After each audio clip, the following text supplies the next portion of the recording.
नमस्कार, आप देख रहे हैं आर्यावर्त टाइम्स। मैं हूं निहारिका सिंह। बिहार की राजनीति में इस वक्त हलचल तेज है। एक तरफ नीतीश कुमार के दिल्ली जाने की अटकलें हैं तो दूसरी ओर जनता दल यूनाइटेड यानी जेडीयू पटना में अपनी बड़ी बैठक की तैयारी कर रही है। ऐसे में सवाल उठ रहा है, क्या बिहार में बड़ा सियासी बदलाव होने वाला है? सबसे पहले बात करते हैं जेडीयू की इस बैठक की। पार्टी ने अपने राष्ट्रीय अध्यक्ष पद के चुनाव की अधिसूचना जारी कर दी है। जानकारी के मुताबिक 19 मार्च को नीतीश कुमार नामांकन दाखिल करेंगे और 24 मार्च को वे चौथी बार निर्विरोध राष्ट्रीय अध्यक्ष चुने जा सकते हैं।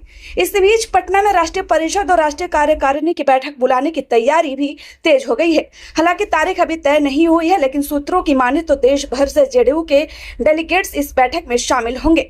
दरअसल यह सिर्फ एक औपचारिक बैठक नहीं मानी जा रही है। माना जा रहा है कि इसमें संगठन की मजबूती, आगामी चुनावों की रणनीति और पार्टी के भविष्य को लेकर बड़े फैसले लिए जा सकते हैं, खास तौर पर उस समय जब नीतीश कुमार के दिल्ली की राजनीति में सक्रिय होने की चर्चा जोरों पर है। अब बात करते हैं उस बड़े सवाल की, क्या नीतीश कुमार बिहार छोड़कर दिल्ली जाएंगे? हाल ही में भी राज्यसभा के लिए नामांकन दाखिल कर चुके हैं और सदस्य भी बन गए हैं। ऐसे में यह अटकलें तेज हो गई हैं कि वे अब राष्ट्रीय राजनीति में बड़ी भूमिका निभाना चाहते हैं। सूत्रों का कहना है कि राज्यसभा सदस्य रहते हुए भी वे पार्टी की कमान अपने हाथों में ही रखेंगे, यानी दिल्ली जाने के बावजूद जेडीयू पर उनका नियंत्रण बना रहेगा। लेकिन अगर नीतीश कुमार दिल्ली जाते हैं तो बिहार का नेतृत्व कौन संभालेगा? यही वह सवाल है जिस पर सबकी नजर टिकी हुई है। सूत्रों के अनुसार डिप्टी सीएम सम्राट चौधरी को आगे बढ़ाने के संकेत मिल रहे हैं। हाल ही में नीतीश कुमार ने उनके साथ संयुक्त कार्यक्रमों में भी भाग लिया, जिससे यह संकेत और मजबूत हुआ है। इसके अलावा एक और नाम चर्चा में है, नीतीश कुमार के बेटे निशांत कुमार। हाल के दिनों में उनकी राजनीतिक सक्रियता बढ़ी है, जिससे यह कयास लगाए जा रहे हैं कि पार्टी भविष्य में उन्हें भी बड़ी भूमिका दे सकती है। हालांकि इस पर अभी कोई आधिकारिक बयान नहीं आया है। जेडीयू के कार्यकर्ता चाहते हैं कि नीतीश कुमार बिहार में ही रहें, क्योंकि उनकी पहचान और पकड़ राज्य की राजनीति में काफी मजबूत है। लेकिन अगर वे दिल्ली की ओर बढ़ते हैं तो पार्टी को एक मजबूत उत्तराधिकारी की जरूरत होगी। इसलिए पटना में होने वाली यह बैठक सिर्फ संगठनात्मक नहीं बल्कि राजनीतिक दृष्टि से भी बेहद अहम मानी जा रही है।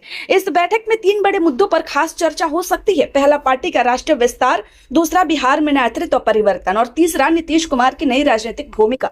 इसके अलावा कार्यकारी राष्ट्रीय अध्यक्ष संजय झा की भूमिका पर भी चर्चा हो सकती है।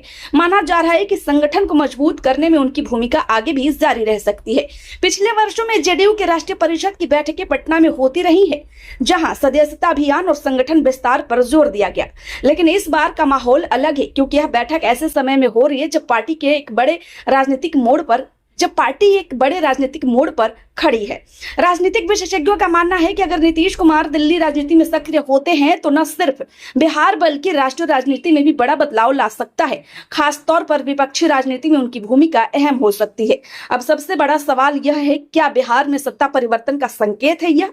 इसका जवाब तो आने वाले दिनों में ही मिलेगा, लेकिन इतना तय है कि पटना में होने वाली यह बैठक कई बड़े फैसलों की गवाह बन सकती है। तो कुल मिलाकर नीतीश कुमार का दिल्ली जाना, जेडीयू की बड़ी बैठक और बिहार में संभावित नेतृत्व परिवर्तन, ये तीनों बातें मिलकर आने वाले समय में बिहार की राजनीति की दिशा तय कर सकते हैं। फिलहाल के लिए इतना ही। ऐसे ही अपडेट्स के लिए देखते रहिए आर्यावर्त टाइम्स। खबर अच्छी लगी हो तो लाइक करें, कृपया चैनल को सब्सक्राइब करना ना भूलें। धन्यवाद।